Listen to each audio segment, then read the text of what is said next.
everybody's been looking for a recession. Where's the recession been? Where's the recession been? Where's the six cuts been? Biden, through both COVID measures and then Build Back Better program. When these things are announced, people in their heads tend to think, oh, that money is out the door. Well, they don't know government very well. Hi, everybody. Welcome back to Paradigm Press's YouTube channel. My name is Sean Ring. I'm the editor of The Rude Awakening. I'm here back to host another video. Today, we have a very special guest. In just a few seconds, I'm going to interview Doug French. Doug is the professor emeritus of the Mises Institute, which is a nonprofit that I write about all the time that promotes teaching and research of the Austrian School of Economics. Doug is also, in my opinion, the best libertarian writer since Rothbard. His books are fabulous, and he just updated what was originally his master's thesis called Early Speculative Bubbles and Increases in the Money Supply, which we're going to talk about, and his other fantastic book that he wrote right after the real estate crash in '08, Walk Away, The Rise and Fall of the Home Ownership Myth, which I'm probably not going to feel much better about buying a house after talking to Doug about that. So, but both these books really dive into price bubbles and the implications of what a strategic default is, and especially Walk Away is about literally walking away from your home and what that entails. So I hope you're as excited as I am to watch this interview as I am to chat with my old friend Doug. Okay, so let's get into it. Dude, Well, how you been? I've been great. It's a pleasure to see you again. The last time we saw each other was, I think, in the cradle of Hans Hoppe at Property and Freedom Society, I believe. And yeah, that's right.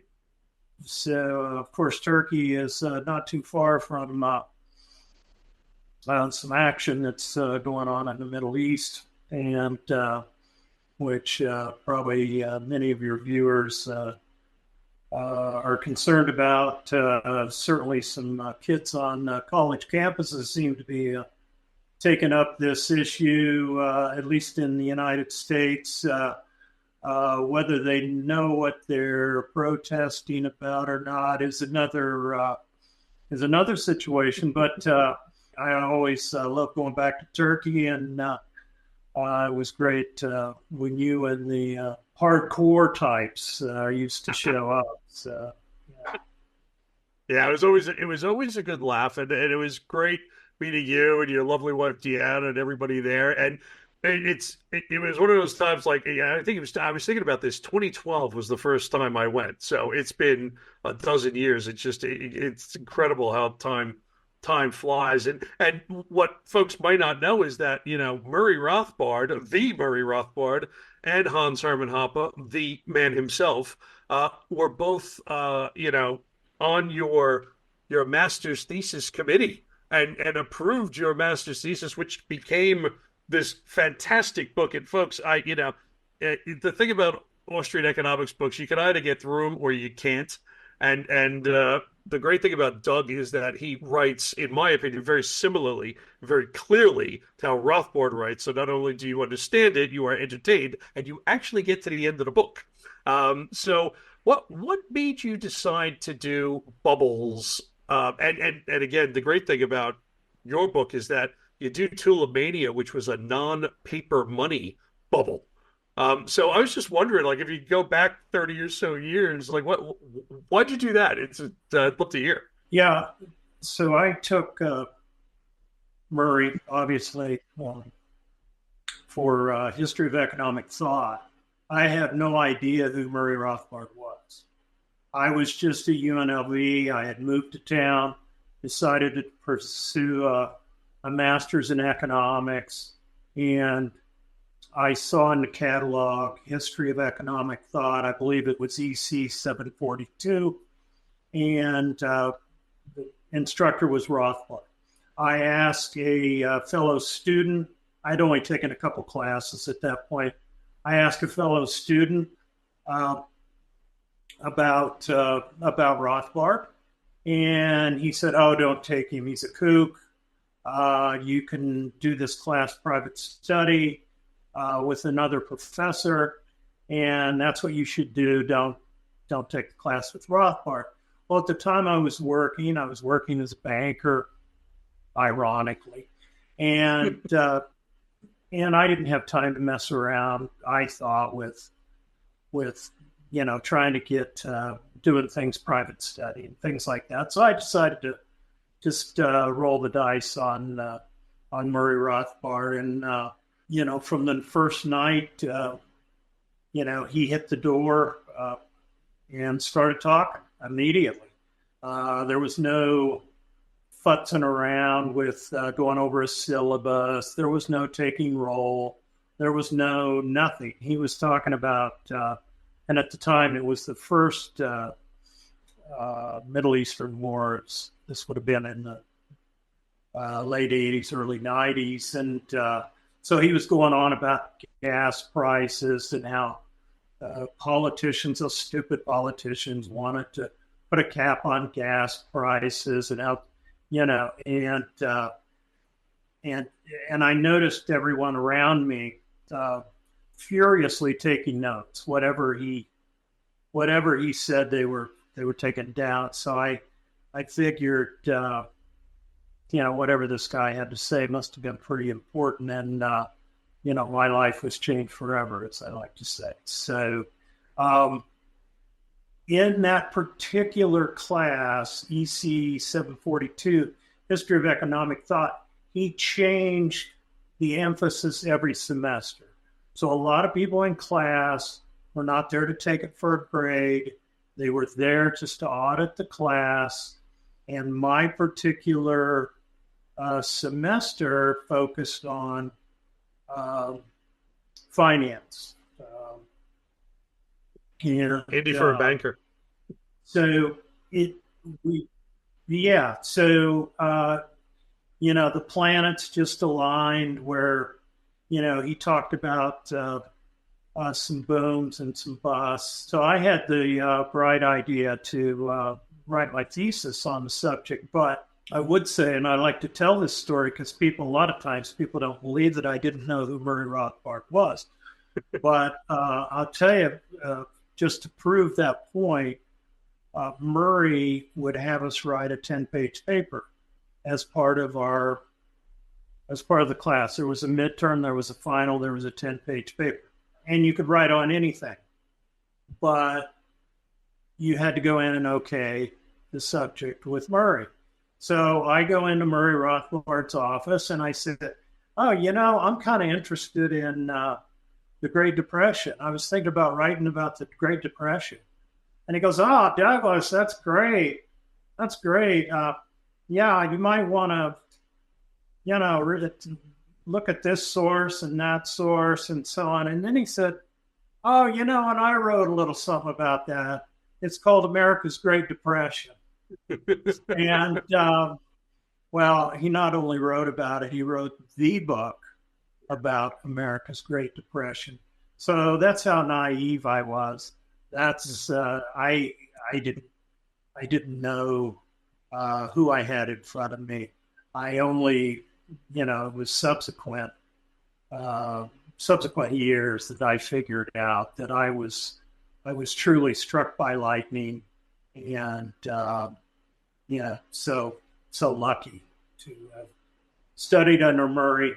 And by the way, in the new book, and if I may just hold it out, if you see it in the picture, this is a new cover. It's got these fancy orange tulips.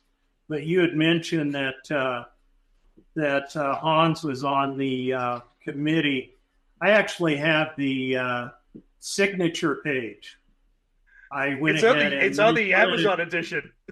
That's why So if you buy the book, I like to say it's like a box of Cracker Jacks. There's a prize inside. Well, I'll tell you what the prize is. It's my signature page from my original thesis. So you have Murray Rothbard's signature at the top as chairman, and right under him as member Hans Hermann Hoppe, and then 3 or 4 guys that you don't care about. But but that's how the book came about. As you mentioned with Tulip Mania, the original thesis I wrote about 3 episodes: Tulip Mania, Mississippi Bubble with John Law, South Sea Bubble. And then with this 4th edition, what I've added is some work I've done over the past 2 years, connecting the California Gold Rush of 1849 with the Panic of 1857. And so that's what's been added. And that is another episode similar. Number one, it's been ignored by Austrian economists as far as an Austrian analysis of it. It's been ignored by other economists, really, as being kind of part of the Civil War narrative, if you will. And nobody, till this point, has connected the incredible increase in the base money supply, i.e. gold. Mm-hmm. They went from mining 13,000 ounces in California in 1848 to mining nearly 4,000 ounces of gold 5 years later. So you had this incredible increase in the base money supply. And of course, banks pyramided on top of that. And so you had this great, incredible boom, which was railroad stocks, which was land prices in the Midwest.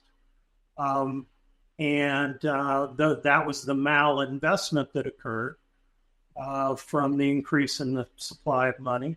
And of course, then, the bust came with the New York banks, where 63 out of 64 banks in New York suspended specie redemption, which is essentially, a failure at the time.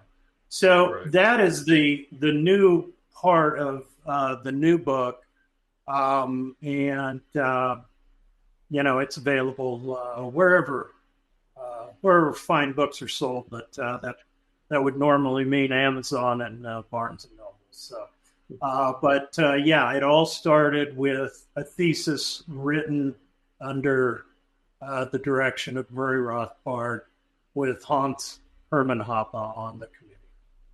That's just a brilliant story. That's amazing, and it's funny. I like the idea that, again, this is again not about paper money really. It's base gold expansion. Where Tulipmania was, I think, silver, right? And Charlie Five going crazy, clipping the coins, the old guilders. If we can, let's just shift to gold for a second, because now we're trading up above 2,300 right now. I think I haven't looked at today. I was at my house, but about 2,300. Austrians kind of taking, let's be honest, a victory lap. We're waiting every 10 years to do that, it seems. What's your view on this? Because, you've been looking at this for 30, 40 years now.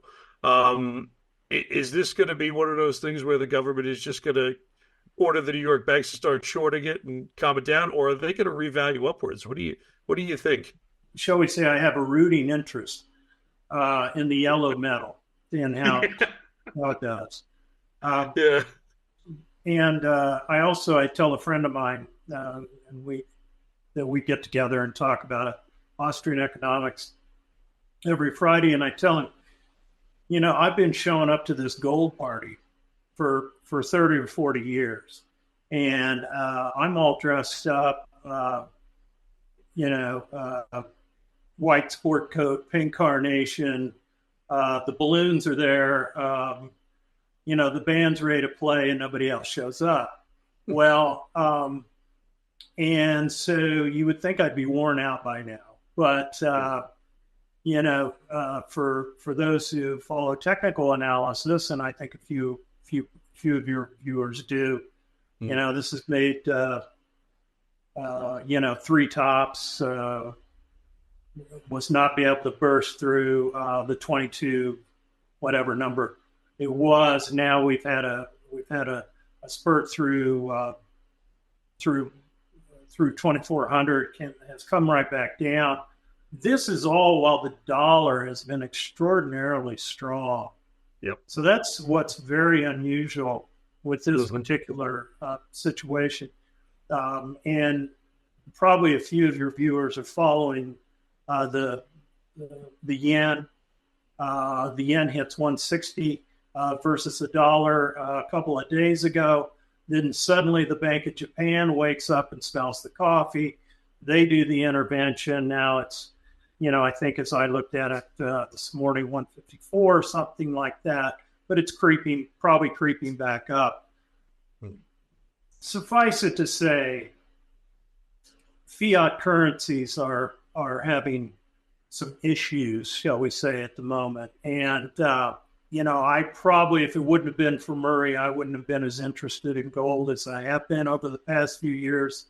For many years, I used to say, owning gold doesn't build capital, but builds character. But I'm hoping that in my older age here that it'll finally build some capital, and so I've shown up for the party again. I'm ready to party down and gold is insurance. What people need to understand is, I get a kick out of the people who want to put a 1 ounce bar in their shopping cart at Costco, because Costco is now selling gold bars. Yep. And then they want to turn around 2 weeks later and sell it back to Costco and think they're going to earn a profit. And that's not. Gold is insurance, folks, and especially the physical type. So it's a long answer for probably a short question, but I'm a believer, and I'm sorry if you were looking for another point of view, but that's I have a reading interest, and I will stay right there. Yeah, no, and I don't dispute that at all. I myself have a sporting interest as well, and we've been looking at it for years. We've been so excited. We're like, hey, finally we've been right. Yay! That in itself is, I guess, would be what we call psychic income. Finally, at least gold gave us some sort of income, and now it looks like everything has come to pass. Now, while you're there, you mentioned university students already, and I mean, if you read the Root, and I know a lot of folks watch it do, I haven't been very kind to Joe Biden over the past few years. What now in fact, I just wrote something for the Daily Reckoning this morning. He wants to tax unrealized capital gains now. That's his latest brainstorm, or shall we call it a brain drizzle? What what are they doing? Is he trying to destroy the country? I can't. First, I can't understand his policies, and second, I can't understand people rooting for him and his policies. You're in Vegas. I guess you're around a lot of California transplants. Can you just illuminate me for a bit? Tell me something about this. You are really trying to stump me now. No, I think that Joe is probably playing to his base somewhat. I don't think taxing unrealized gains is probably going to go anywhere. Let's maybe part of this is hope, but he has a very aggressive fiscal agenda that we have already seen play out. Yeah, and that's something we can talk about because. Well, let's talk about it now. Everybody's been looking for a recession. Where's the recession been? Where's the recession been? Where's the 6 cuts been from the Fed? Well, I'll tell you where they've been. Biden, through both COVID measures and then whatever else, the Build Back Better program. Yep. When these things are announced, people in their heads tend to think, oh, that money is out the door. Well, they don't know government very well. That money has to sift down to state and local level and then they have to go out and get bids, and they have to get various plans to do things. That money takes years to go out. So if you drive around a city like Right. here in Las Vegas, every highway is under construction. That money is continuing to seep into the economy, and some people benefit. For those who follow the Austrian school or follow Murray, they know that's government spending benefits some, it takes away from others, and that would be that would be what Joe wants to accomplish. He wants to take from some, the rich, who you can't take it from poor people because they don't have anything to take, and he wants to ostensibly give it to the needy. However, government takes a big bite out of it in between. So, I think that's why we haven't had the recession that everybody has been thinking that we were going to have. We're starting to see cracks. We're starting to see problems here and there. Obviously, prices have remained high, and they should have. They're probably higher than what are advertised, and the reason for that is that this huge fiscal response that came from the COVID years and from Build Back Better, and now we have the CHIPS Act. Suddenly, the United States is going to start doing something that evidently Taiwan does very well, but they think it should be done in Texas and North Carolina or whatever. So it's the typical games, but at a much higher level, and it will continue with Biden. And I'm afraid if Mr. Trump is elected, he's not exactly a tightwad with the federal purse himself. So as long as he could sign the checks, I think he'd do that money drop that he did before. I think we have. Yeah, I was going to get to that. I think we have more of the same. And if I don't expect anyone to be convinced by me to do anything, but maybe listen to Sean, listen to people at Agora. If they're telling you to buy a little gold and put it away and forget about it, that is your insurance. And I'll tell you what it's insurance against. For the sixth time, the Zimbabwe government is reissuing its currency. It's called ZIG, Zimbabwe Gold, supposedly backed by 2.5 tons of gold and some foreign currency.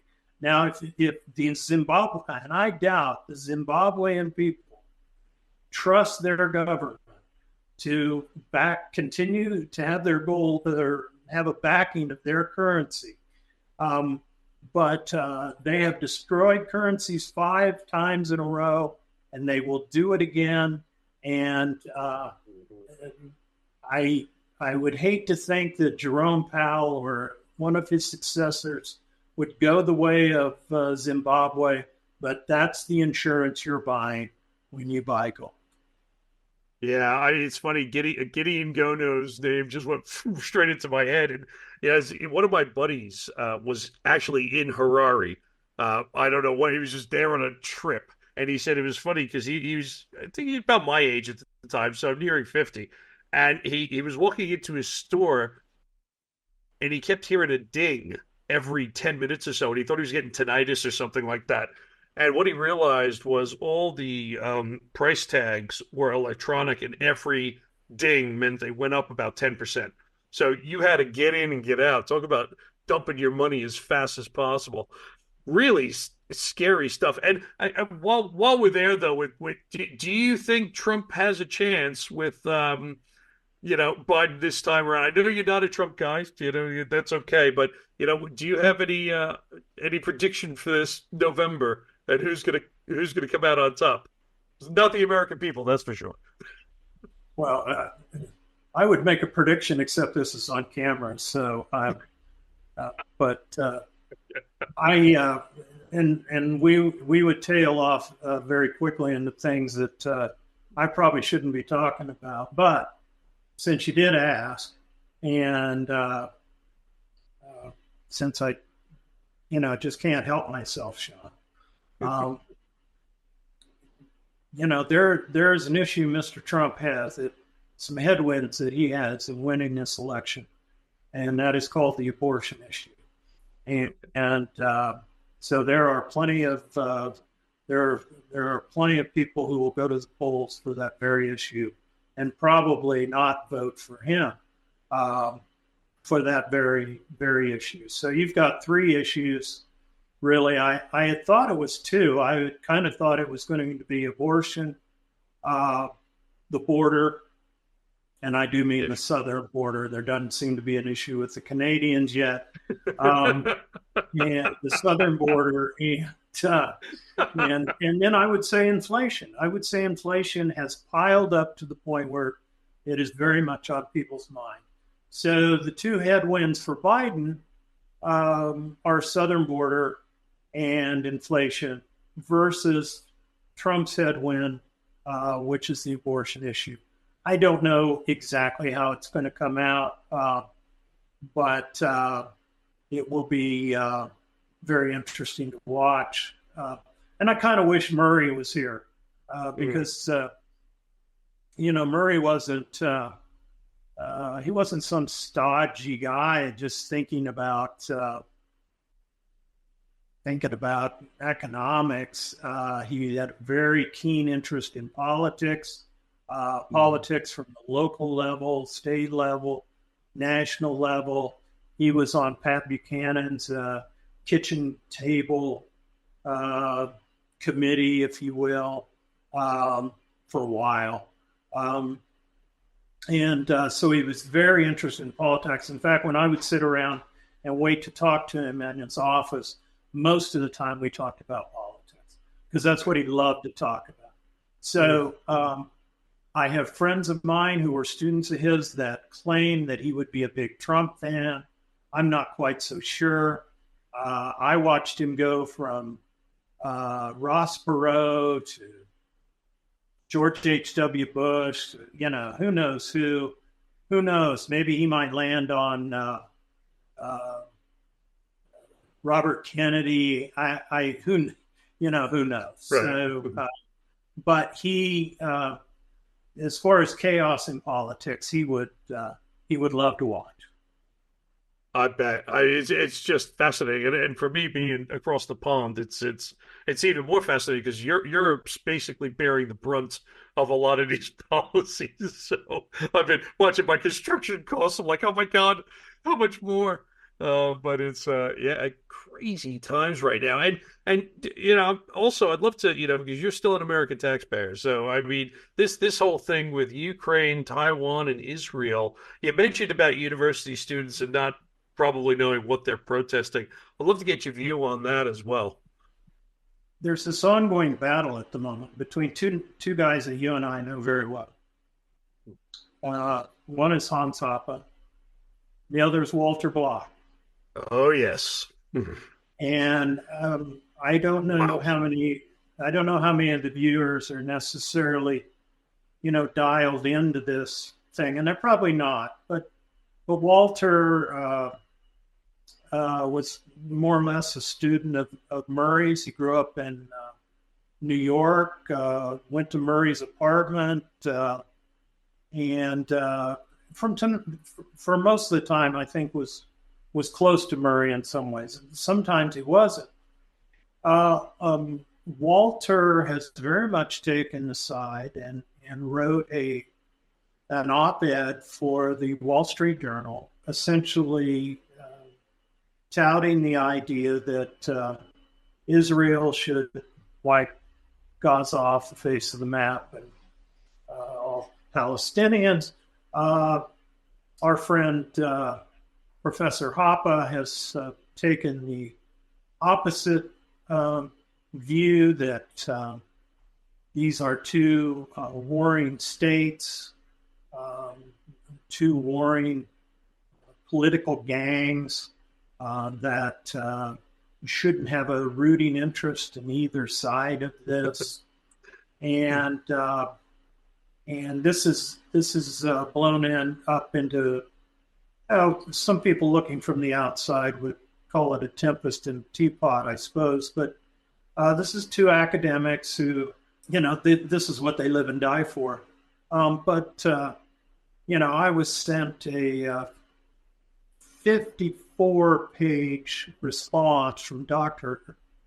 Block to Dr. Hoppe that's going to be published somewhere. Some publication that and of course he's got a co-writer as Walter always does, but he makes the case that Israel and their response is perfectly legitimate from a libertarian point of view, from a self-defense point of view. And Hoppe would take obviously the other side of that. Murray, by the way, I was reminded because Walter put this in his quoted Murray at length. Murray said that libertarians, and he wrote this in 1966, 67. He said libertarians tend to say pox on both their houses and let it go at that. These are two. But then he went on to write, and he was writing about the Middle East at the time. And that's important here because he said you have to do more and more research to find out who the real good guy is. It's really interesting because I was going to end on libertarianism, but I wanted to ask you specifically about libertarianism. I actually forgot about Walter and Hans's kerfuffle, let's call it that, to put a nice, fine, blunt point on it. Yeah, that's being very kind. Yeah, but it's and again, I'm kind of backed out a little bit from it. I'm not on Facebook anymore, thank God. But is libertarianism stronger than before or weaker? Have we kind of split into like left kind of gauche libertarianism and Hoppian right wingers, or is it better than ever? I mean, guys like Dave Smith, they're all over Rogan and they're getting big airtime, and that UFC fighter, going Reed Mazes, if you care about your country. Part of me feels like it's never been better. Part of me feels like, ooh, what's going on here? So I was just wondering if you had a view on that. Well, it hasn't penetrated the White House. But as far as the UFC fighter, certainly, Mises has not received so much attention since the Ron Paul campaign. Right. And so this guy, in a fit of exuberance, shouts out that, read Ludwig von Mises if you want to save your country. And of course, it doesn't, some of us have been working at this for a long time. And so not anything that I did at the Mises Institute or anybody else for that matter has generated the kind of publicity for Mises. I mean, he had three in the economics genre of Amazon. He had 3 of the top 10 a few weeks ago. So it's been wonderful. Now, I hope people not only buy the books, but they also read them. And I hope that they get beyond a chapter or two. Now, the gentleman Malay down in Argentina. Yeah. Yeah, that is another amazing case there. He was turned around by a single article by Murray Rothbard. He has a few dogs, and he feels very close to them, and has named one of them Rothbard, I believe. Yep.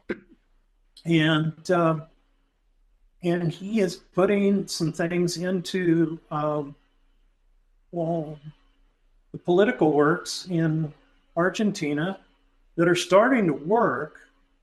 And he's doing it through democracy, which I think is kind of interesting because then if you circle back to Hoppe, and many of us, you, I, and maybe a few people who are on this have read Democracy, the God That Failed. He's taken the opposite tact. But he's a bit of a scholar in his own right. There's been a recent Festschrift written, 2 volumes, for De Soto in Spain, and he wrote a chapter in it. Wow. Don't know if you knew that. I did not know that. So he is he is not some sort of fly-by-night, a libertarian. There's people that call themselves libertarians, and I'm not sure if they're libertarians. I tend to throw a pretty wide net over this because, kind of the Reagan view that, if we only disagree 20% of the time, then, we're friends. And but,